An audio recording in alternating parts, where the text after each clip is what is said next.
Edu Nyame.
My son and my boss says playtime is over. 99.7 FM.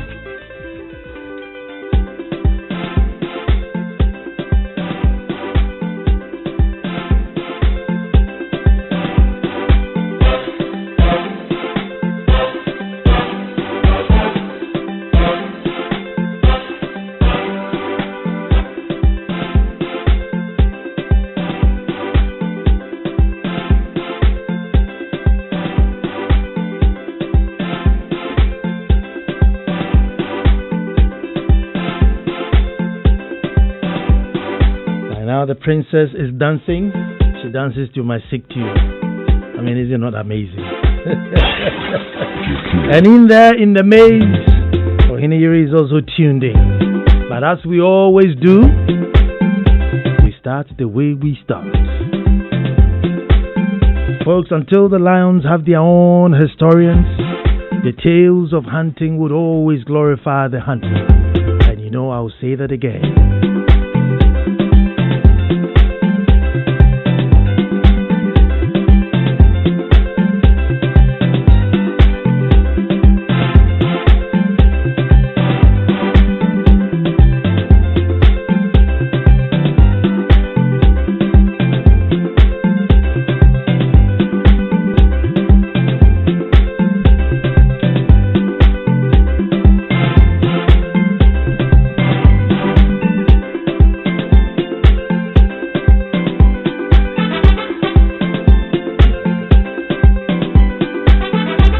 Well, folks, I said until the lions have their own historians, the tales of hunting would always glorify the hunter. Hello and welcome to the most opinionated hour on radio and the nation's thought-provoking hour.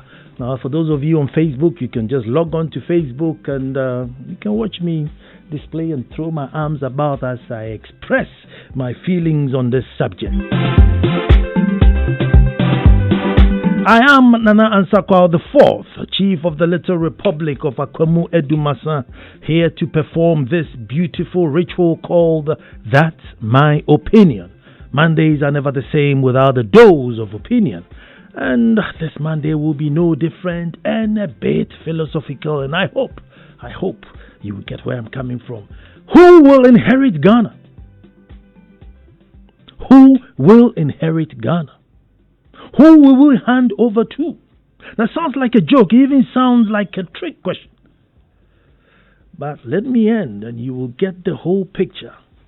But this is one of those time-wasting shows, folks.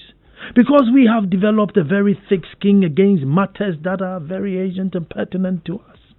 We don't seem to put them on the front burner. And if the matter cannot be directly linked to MPP or NDC, then there's no even space on the cooker for it. If it's nobody's business. If what you're saying is not going to cost votes, even the very people who you may be speaking for, could attack you. However, I must say that, and I say this from the bottom of my heart, you are different. You are different.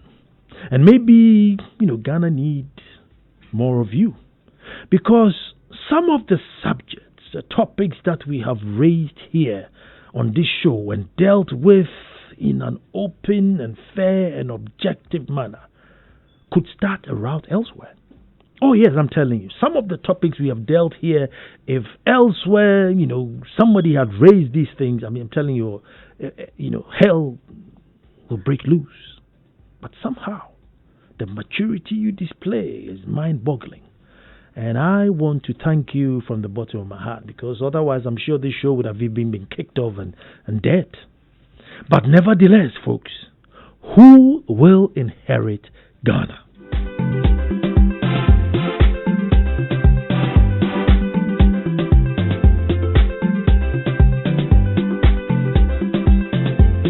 Folks, after we have finished our duty on this earth, and for us here being a happy home Ghana, do we put a sign that says close on the door when the last man leaves? I'm just asking, folks. After we have finished our duty on this earth, and for us here being a happy home Ghana, do we close the door when the last man leaves and he hangs a little sign on the door saying closed? Or are there plans that our children and grandchildren will continue just like we are from our fathers before us? I am asking this because of the level of selfishness, the short-sightedness, the greed that we are practicing so much so that it has become an entrenched culture. Folks, it is clear and an open knowledge that to see the future of a nation, all you have to do is just look at the current state of its youth. And that should give you a general idea what sort of future that nation is going to have.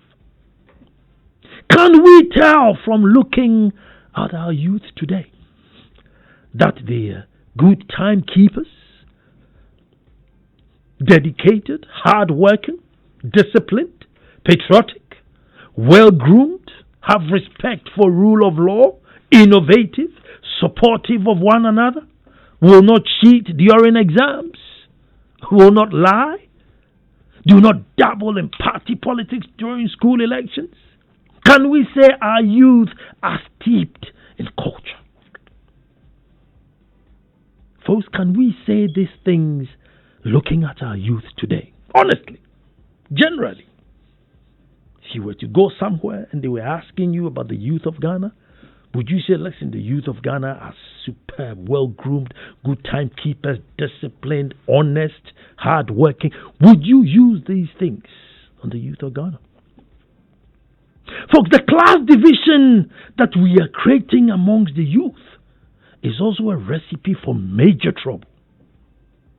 The majority of the youth are literally getting by with no training, no ethics, just breathing in oxygen and breathing out carbon dioxide and just getting by. There are many folks who, had it not been free SHS, wouldn't have even continued with their education. That would have been the end for them. And folks, even with these blessings here with us, free SHS, there are still too many outside of the net. Too many outside of the net. Then there are those who are supposed to be from good homes. And they should be the balanced ones. Ideally, they should have been in the majority. But here, they are the privileged few.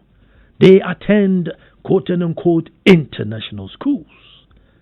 Now, they are so international that they don't even speak their mother tongue. Their parents are paranoid about their education, that they do not want any hassle for them aside reading and writing. They won't even lift a finger. They have no surviving skills other than rely on mom and dad. Yet somehow, these are going to be the future industry leaders and players. Somehow, these are going to be the front runners. And we are bringing these children up in the name of civility. Dada ba, dada bi, name it. So to sweep, it's not civil. To cook, to run errands in the house, it's not civil. To be denied stuff, it's not civil. TV is a must-have in the room. Boys don't even wash their father's cars. Check the oil. Put water in the windscreen washer bottle. Check the radiator. Change a flat. I mean, how? Simple task of washing daddy's car is beyond them. Why? Because they're too civil.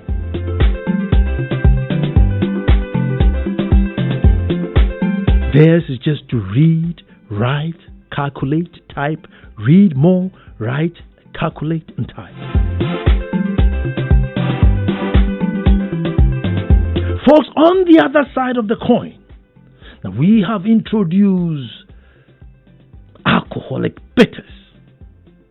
And now the new craze is gambling. Bet to your heart content. This is the other side of the coin. Have not a pot to piss in, and they are drinking their livers away and gambling every penny they will get. And that is just to garnish it. They have now added tramadol, wasting their lives away. But recently we were told that feces and tampons are being smoked to get a high. Folks, I don't know if it can get any lower. Maybe I am getting too old, too colo. Maybe I don't know what time it is. But believe me, these two divides will not be able to live peacefully side by side. Where you have a few privileged who are lost touch with reality, even their basic mother tongue. And then a greater part of the citizens facing life in a hard way and blaming their hardship on anyone who looks affluent. They won't be able to live side by side.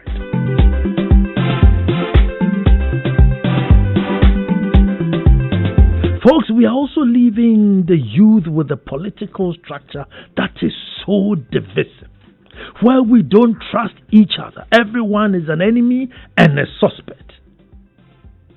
Folks, how in the world will these two groups of people hold up? Today we are 30 million. By the time they hit 50 million and God knows what, since we don't have any mode of checking the population, when it becomes strictly survival of the fittest, where the rich will just keep increasing their walls and keep buying jeeps because the roads are no good, where they live in an imaginary world thinking they are also in Ghana. How will our great-grandchildren live side by side when 2/3 or more of the population have just grown up, and a few of the population who were supposedly nurtured or groomed were also misgroomed. Boys who won't even dust down their father's cars because they are too privileged, too big, too I don't know who they think they are. But they are too big to get up from their rooms, come downstairs, dust down their father's car before the father goes to find money for them to sleep in the air-conditioned room and watch TV.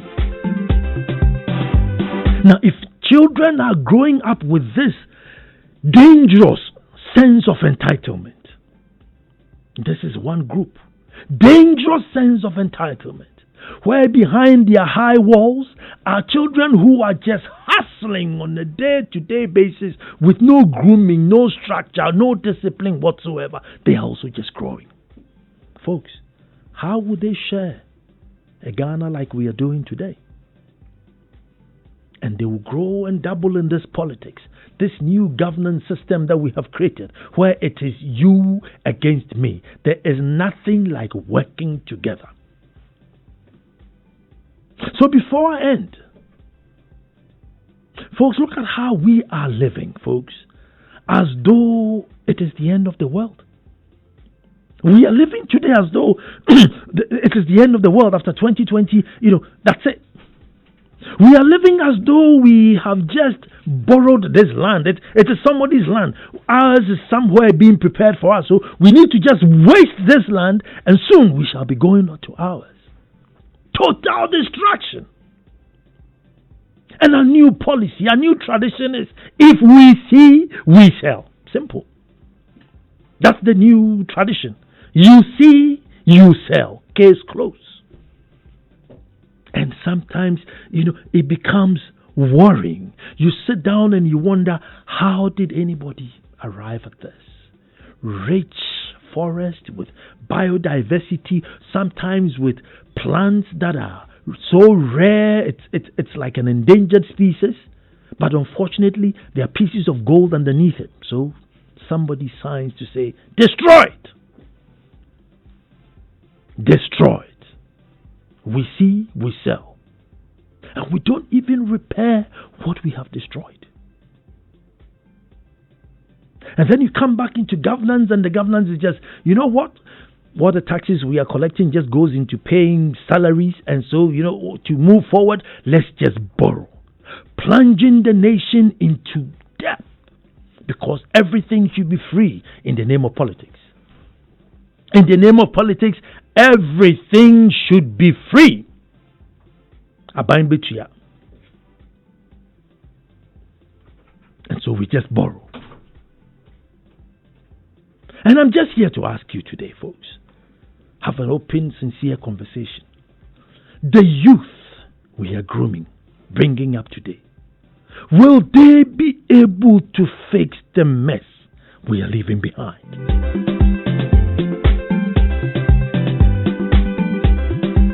Folks, we seem to have gotten a bit of structure, a bit of discipline. There was a bit of direction in our growing up. Even us.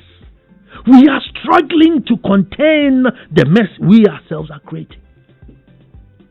And we are the ones who, had some hustle. Faced life in a harsh way.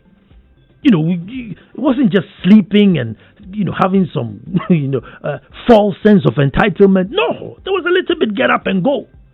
And we can't handle the mess we are creating. Those who are creating the mess, some of them walked barefooted to cocoa farms, to cassava farms. They came from hard places, faced life really harsh. And they are creating the mess.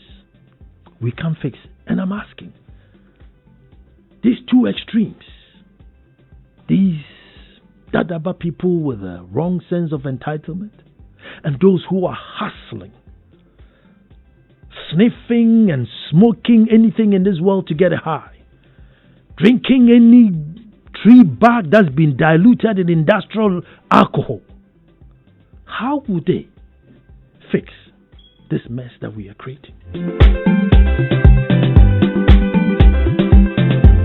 I don't want to take all of your time, because this is a subject I want us all to discuss.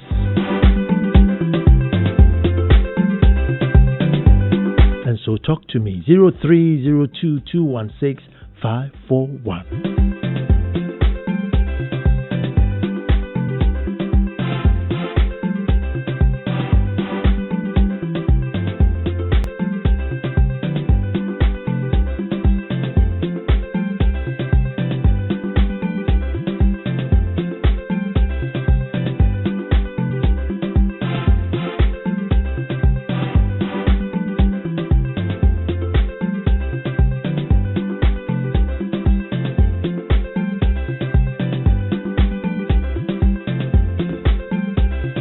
03022165441. Hello, and who's talking to me? Hello, my name is Francis, Nana. Francis, let me hear you. Good evening, Nana. Good evening, sir. Thank you so much for the opportunity and for this very interesting discussion. And I'm a young man, and as I listen to you, I'm very sad because you are asking who is going to inherit Ghana. Yeah. The question is, what are our fathers leaving for us? Ghana is this way because this is what our fathers are giving to us. They have decided, they have tried. Not only are they leaving it in a mess, but they are also corrupting those of us who are coming up, who one day take up the leadership of this nation. So I see myself, I see my young friends, and we are no different from what we have now. There is no hope for us. That is just my contribution. Thank you, but we must. We thank you so much, but we must find hope. We must find hope, and it must be deliberate. Hello, who's talking to me? My name is John. John, let me hear you. You know, it saddens me. You know, Ghana has been blessed. But because of greediness, everything is turning upside down. If you die, are you going to take something away? No. Why don't you create a legacy? You don't aim at creating legacies. Look at Kwame Nkrumah. When he passed on the motorway, Kwame Nkrumah, who created the motorway, Kwame Nkrumah. You don't aim at creating legacies, but rather we aim at creating wealth. Wealth is not anything that will last. Sometimes when you die, those who leave your wealth with, they can't even manage it. But when you create a legacy, the nation will always remember you. The name will be in the history books. Why are we doing harm to ourselves rather than creating legacies? It saddens me. We have everything. But look at poverty. Poverty has taken over Ghana. It's sad. Ghanaians don't want to help people. Ghanaians are wicked. Thank you so much, my brother. But Kisi is on the line. Let me speak to Kisi. Hello, Kisi.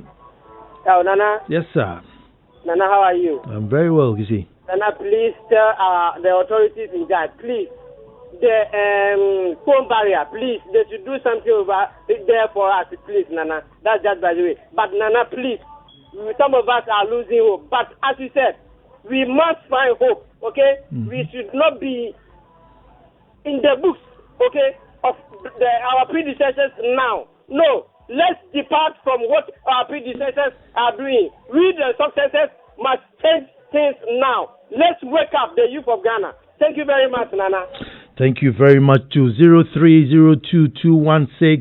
03022165541. Right there in Agenda is John. Hello, John. Yeah, Nana. Let me hear you. Who will inherit Ghana? Let's see, some of us were not too fortunate to be carried in vehicles to go to school and that sort of thing. Okay, but however, some of us have been able to try hard to come out maybe successfully. Because I know when I was young, I was only wearing slippers, Dalawati. It came to a time as they introduced tomato sandals for us. Okay, so now if I have been, be able to fight hard and come up successfully, I don't have to allow my children also to suffer the same way. You understand? I should bear them. And here is the government which has come, knowing these differences, and they say free secondary education, free as well as free junior secondary education. I think people must take advantage of that. And, let's be realistic so that there will be equality in the long run. John, John, I mean, I'm sure you have a car. Yes. I mean, is it wrong for your son to make sure your car is clean before you go to work, or at least iron your shirts for you before you... I mean, I don't know how old your son is, but if he's old enough... No, it's not wrong. My son must be able to iron my shirts, wash my car before I move. Then, John, we're on the same page. Kofi is in Tesano. Hello, Kofi. Hi, Nana. How are you, sir? I'm very well. You know, every now and then I say, I'm tired. I'm not gonna call any radio station, which I don't do often. But I listen to you, and I get tempted. Even today, I said no. Nana, look, there are children, 5, 10. Even now, the police headquarters, they are there.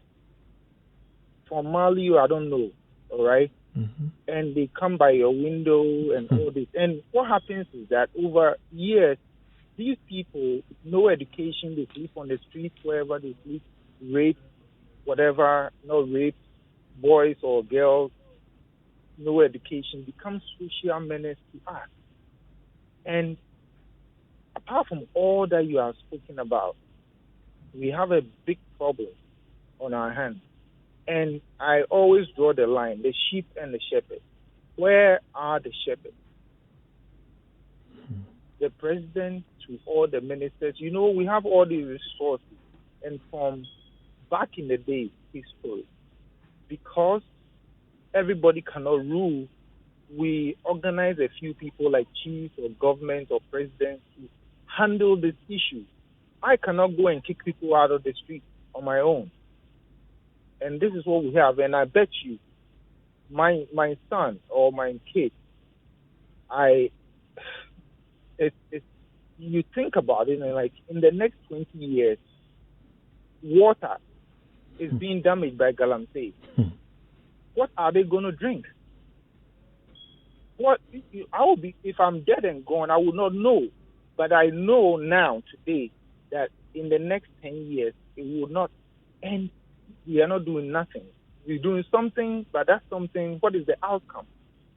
It's not just that, whether it's corruption, whether you go to here or there, sidewalk, people are selling there with their children. You see, I see a mother with a child behind the back selling water on the street and left the child on the sidewalk, on the pavement.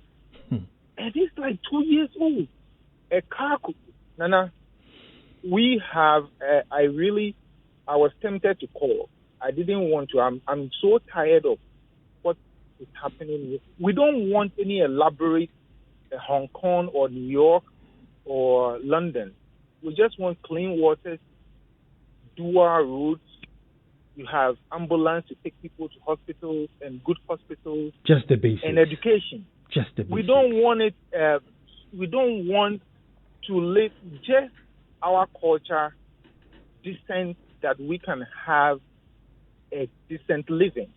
That's it. Thank you very much. But I'm glad you called, you see, because Yansani Bakufutu. So you add yours, somebody adds some. So grateful you called. Good evening. Real talk, Nana. There wouldn't be anything to inherit if we continue this way. But we, as patriotic citizens, must demand excellence wherever and whenever. God's own Ghana deserves better. Shem Bros Barbecue in Pram Pram. Michael is in Kaswa. Hello, Michael. Yeah, hello. Nana. Hi, Michael. Good evening. Good evening. Nana, there's one issue I want you to talk about in this country for me. Mm-hmm. I have been a strong advocate of parenting taking care of their kids. Let our mother and fathers know parent is not all about producing babies. There is more to that. All they do is enter the room, produce babies without no plan, no education, no plan. You now drive to the street of Accra and all you see is young kids on the street. We ask them, where did they come from? They have mothers and fathers. They really do have mothers and fathers, but just that people are not thinking. People are not thinking, use their head to be. So we end up producing innocent kids on the street just to come and suffer. But at 13 years, they tell you are man enough to hit the street to go and suffer. Please and please let them know parenting is not all about producing babies. And again, talking about our future for the youth, it's sad. Sometimes you want to go to social media and read the news going on and maybe say a comment. And now if you read the comments under a post and the insult coming from the youth themselves, both NBC, everything NBC on social media, anything about news, it's NPP, and it's all about insult. And you go like, can we have decent conversation, sharing thoughts on social media without insult? And it's a problem. It's a big problem. Mike is in home. Mike, I see you. Thank you very much for tuning in. Esther and Lily in Pokuase, thank you for tuning in. Esther and Lily is in Pokuase. But right here in Medina is Asante. Hello, Asante. Yes, sir. Let me hear you. Yeah. I would say the leaders are not also helping with the youth in Ghana. Even from the onset, the leaders we have in Ghana, they are not building anything for the future of the youth.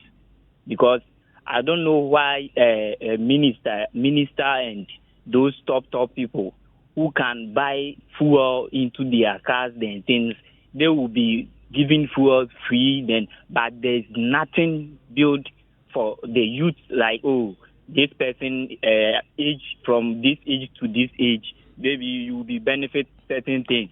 There's not leaders are also doing for the youth.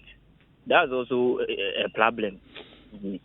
It's a concerted thing. It's one of the things that the nation should think about and come together. Everybody, chiefs, clergymen, everybody should come together and we should have a plan, because there seems to be no plan. It's like, let's just live one day at a time. And that's the danger. You can't build a nation by chance. It must be calculated, and directed. But Ajima is on the line. Hello, Ajima, talk to me. Nana, good evening. Good evening. And God bless you for thinking about the future generations. Nana, I want to tackle on this topic of Galamsey. Government is putting in money to appoint people to check that Galamsey will no more be done. But we have chiefs and elders, we have security agencies, we have municipal agencies, we have assembly members, we have MPs, and so our water bodies have been destroyed. People who are to chase those people to stop this illegal Galamsey, they rather are enriching themselves, and our water bodies are being destroyed. So what is the future of our young ones who are to enjoy water? And God be with us. God be with us too. God be with us too. You see, I don't want to go turn into a Galamsey thing. Now, I don't want to narrow it down to Galamsey, even though it's a major issue. But folks, just bear with me just 1 minute. You see, if a human being gets to a point where they need soldiers to protect the same water that person drinks, you know that a human being has sunk very low. If you get to a point where your own water, they must bring military, battalions, platoon to protect you from poisoning your own water. Folks, I think it's a strange phenomenon in the whole world. But let me go to Kaswa. Kwao is there. Hello, Kwao. Hello, Nana. Good evening. Good evening. Nana, I am very glad for such a wonderful topic that you've brought for us to discuss. Nana, in fact, if we don't consider this topic that you've brought on board, in fact, Ghana, we will not go anywhere. As far as time is going on and off, we are growing, and the leaders we will be moving out of the system. Therefore, we will need people to replace us.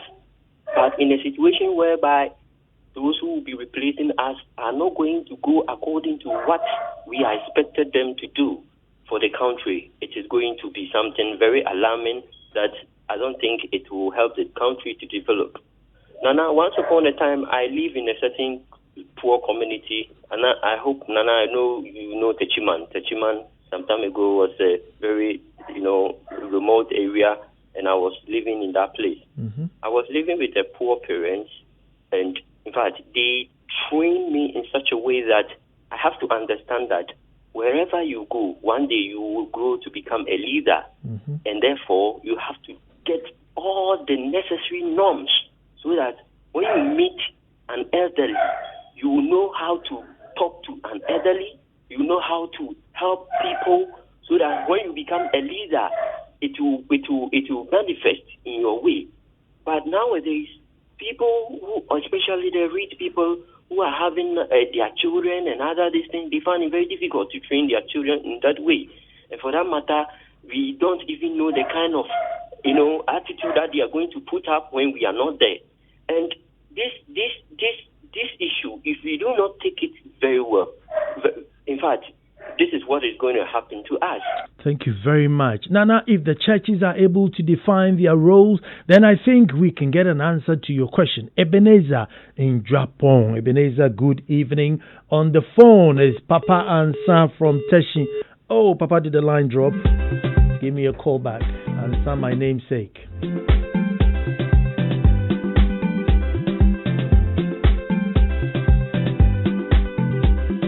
Nana, it's sad. My brother graduated from the university, did his national service, and was home for almost a year. He got a 3-month contract job with one of the state-owned companies, and he was told 500 cedis will be deducted from his first salary as appreciation fee, and that was the norm. This is Emmanuel. Eben is on the line. Hello, Eben. Yes, sir. Let me hear you. Thank you very much for this topic.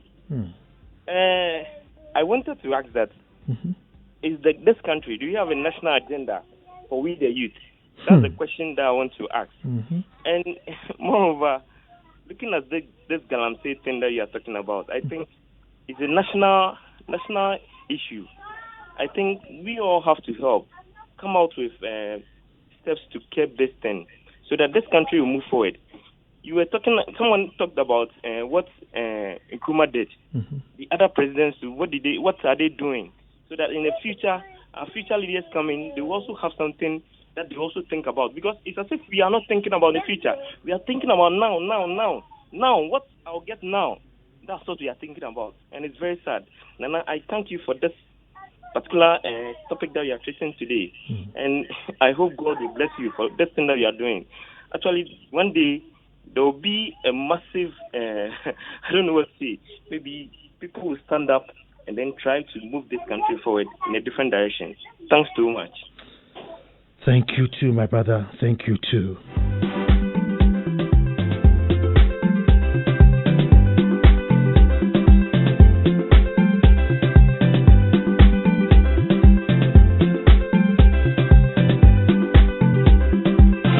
But Alfred is on the line. Hello, Alfred. Hello, good evening. Good evening. Thank you so much for this wonderful talk.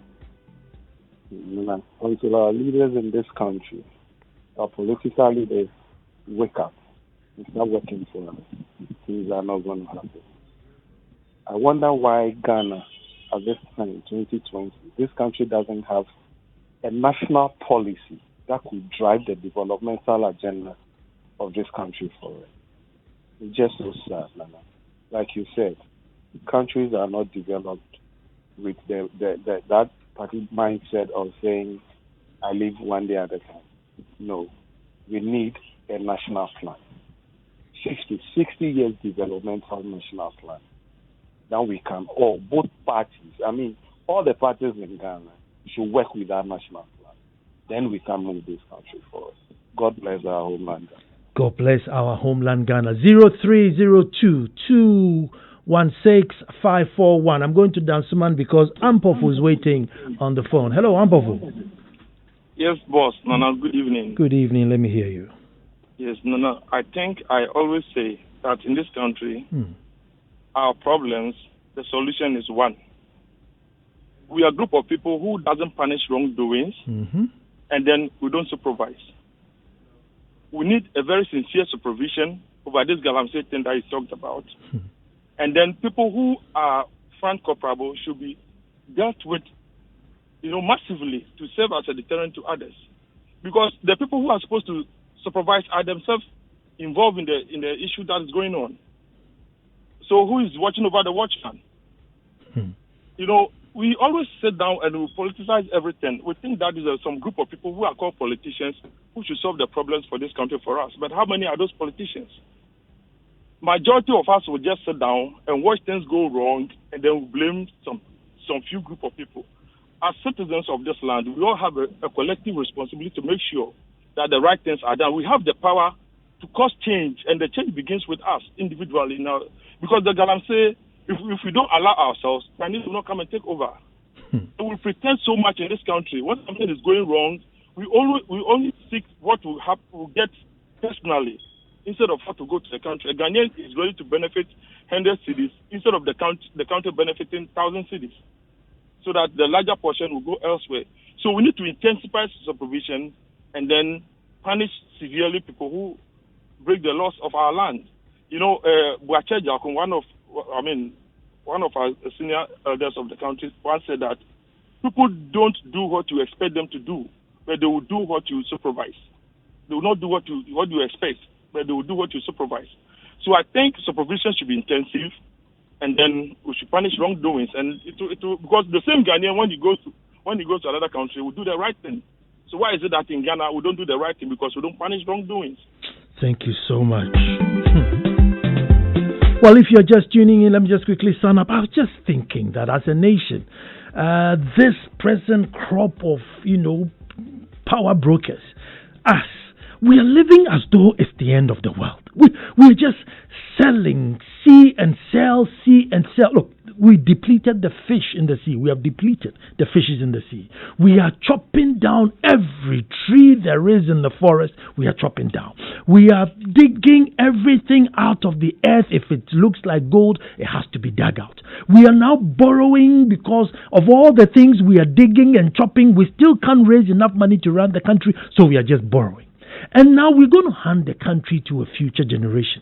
And if we look at how we are bringing up our children, those who are supposed to be affluent, who are bringing out their children lost out of touch. Those who are destitute and struggling are just going day by day. And I'm asking ourselves, 20, 30 years from today, these people, tramadol, feces smoking, tampon smoking, bitters betting generation growing up, how are they going to pay all these bills and all this distraction that we are leaving them?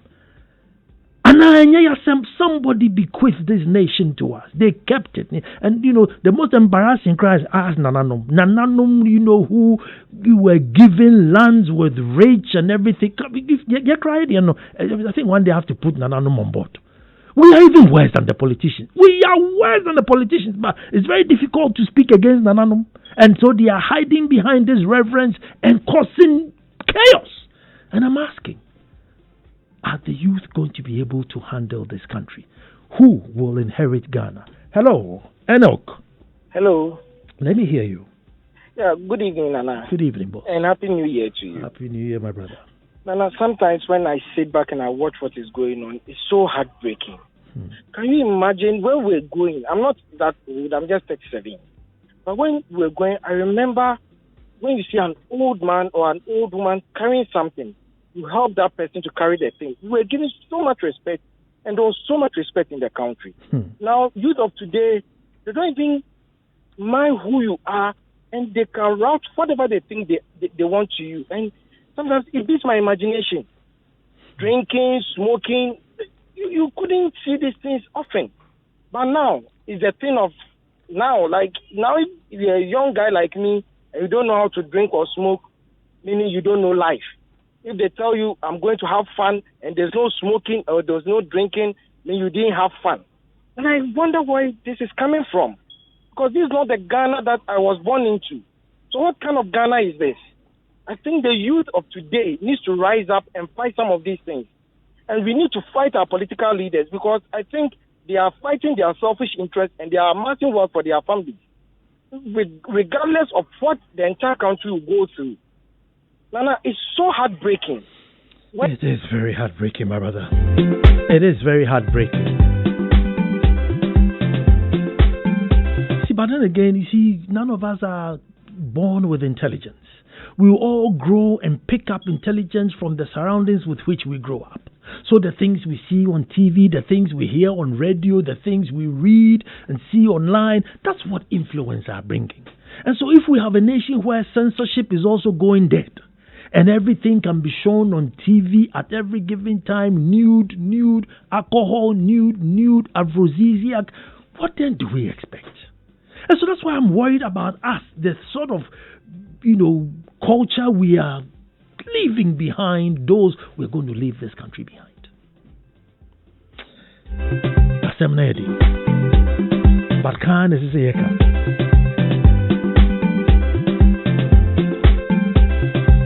But then the politics is wrong.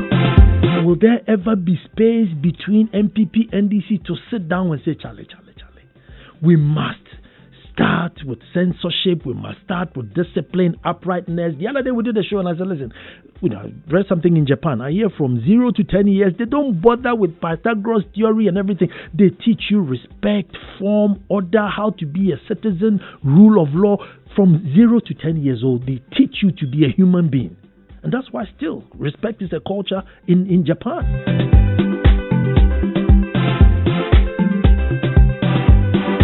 Nana Adu Oforiata on Facebook says, those who will inherit Ghana will be a step worse than what we are today. We just like talking with a little action to correct the wrongs, selfishness and self-centeredness, hypocritical and foolishness, hate truth and sycophants, etc.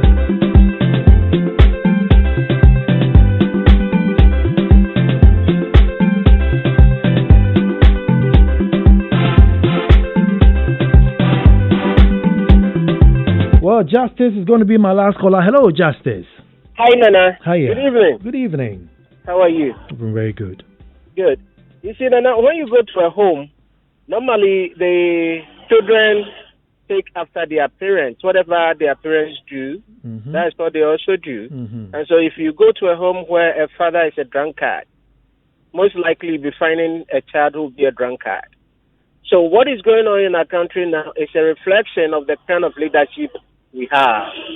So, for example, now we're talking about when the accident happened on the Cape Coast Road, we've been talking so much about it. But you find people in authority driving wrongly on our road. And I think if anything will go good with this country, our leaders must do the right thing. Thank you. Have a good night. Thank you too, my brother. Thank you too. But this one is to celebrate a life, a centenarian. Can you imagine lawyer F.A. Jantua, last of Kwame Nkrumah's cabinet ministers. The 1-week observation is going to be on Monday, 10th February at Amas SHS Road near Gimpa, Asokwa, Kumasi, 6 a.m. to 6 p.m. And that's Kwame Jantua's father. That's Naya Jantua's father, lawyer F.A. Jantua, age 100 years. The last of Kwame Nkrumah's ministers. Definitely he's with Nkrumah now, with God. Looking back and wondering, Jesus, how did they get it so wrong? So all friends and sympathizers are cordially invited to the 1-week observation. Or if you have Kwame's number, you can call Kwame, call Nanaya, and sympathize with them. In fact, celebrate a life with them. Nanaya Semo, we are not deliberate. We are not a deliberate people, so we don't plan. We leave everything to chance, so we fail to plan, which is the way to plan to fail. Kobe in North Dakota.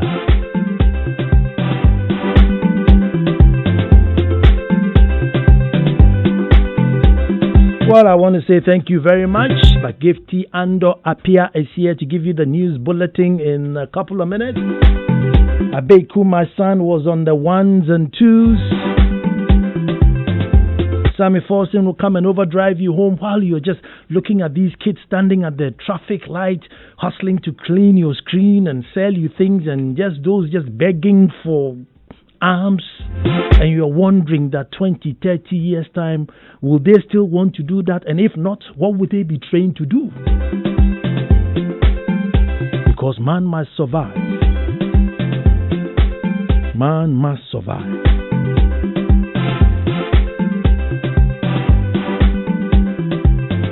But folks, until I come to you next Monday with another opinion, until the Lions have their own historians, I say that the tales of hunting would always glorify the hunter.